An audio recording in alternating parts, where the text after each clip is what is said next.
28 چواری ساڵی 2005 ئازادبوونی مامۆستا عەلی باپیر ئەمیری کۆمەڵی ئیسلامی دوای 22 مانگ لە دەستگیرکردنی ناڕەوای لەلایەن هێزە داگیرکەرەکانی ئەمریکاوە.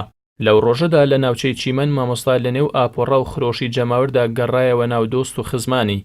مامۆستا عەلی باپیر لە زینداندا نمونەی خۆڕاگری و نەبەزی و جوامێری بوو.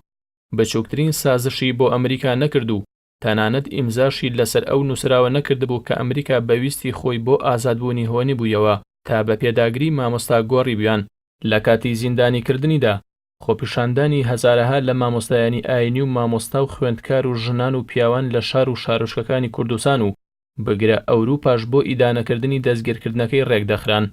مامۆستا عەلی باپیر لە زیندان بەهۆی سانسۆری کتێبە ئیسلامیەکان لەسەری سەدان کتێبی ئەدەبی و کۆمەڵناسی و دەرونی خوێندبوویەوە و بەرهەمێکی گەورە و ناوازەی خۆشی بە زمانی عەرەبی نووسی بوو کە لە 8 بەرگی گەورە پێکدێت.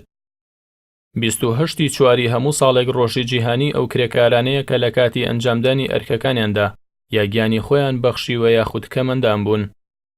28 چواری ساڵی 711 دەستکردن بە سەر ڕزگارکردنی خاکی ئەندەلوسی مسلمانان لە سەردەستی تاریخی کوڕی زیادی ئەمازیغی ڕەحمەتی خوای لەبێت.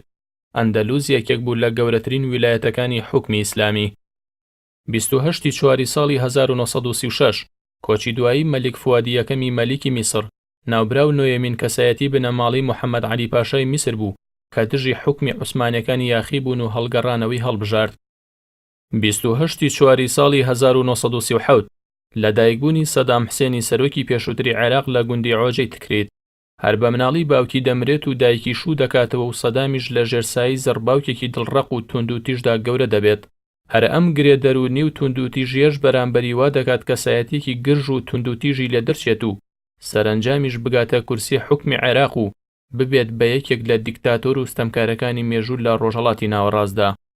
28 چواری ساڵی 1945 گولەبارانکردنی بینیتۆ مۆسۆلۆنی سەرۆکی کۆماری ئیتاڵیا لەگەڵ کلارای دۆستیدا و دواتریش هەڵواسینی تەرمەکانیان سەربەرە و خوار لە گۆڕەپانێکی شاری میلانۆ. مۆسۆلۆنی یەکێک بوو لە جەمسەر و پێکێنەرەکانی جەنگی جیهانی دووەم، هەروەها یەکێک بوو لە هەرستەمکارترین کەسایەتیەکانی مێژووی ئەوروپا. 28 چواری ساڵی 1950 دکتۆر محەممەد موسەدیق بووە سەرۆک وەزیرانی پێشووی ئێران. 28 چواری ساڵی 1974 دەستگیرکردنی شۆڕژگێڕ و خەباتکاری گەورەی کورد لەیلا قاسم و چوار لە هاوڵانی، ئەوانیش جەواد هەمەوەندی، نەریمان فواد مەستی، حەسەن حەمەڕەشید، ئازاد سلێمان میران لە شاری بەغدای پایتەختی عێراق. ڕۆژنامەی ئەلسەورە و تەلەڤیزیۆن و ڕادیۆی ناوخۆیی عێراق لەیلا قاسم و هاوڵەکانی بە گێرە شێوێن و تێکدەر و تیرۆریزم ناوبرد. لەیلا قاسم لە بەرامبەر بەڕێوەبەری دەستگای مخابراتی عێراقی شێرانە گوتبووی بە کوشتنی من هەزاران کورد لە خەوی نەزانی بێدار دەبنەوە. زۆر خۆشحاڵ و سەربەرزم کە گیانم فیدەی ڕزگاری کوردستان دەکەم.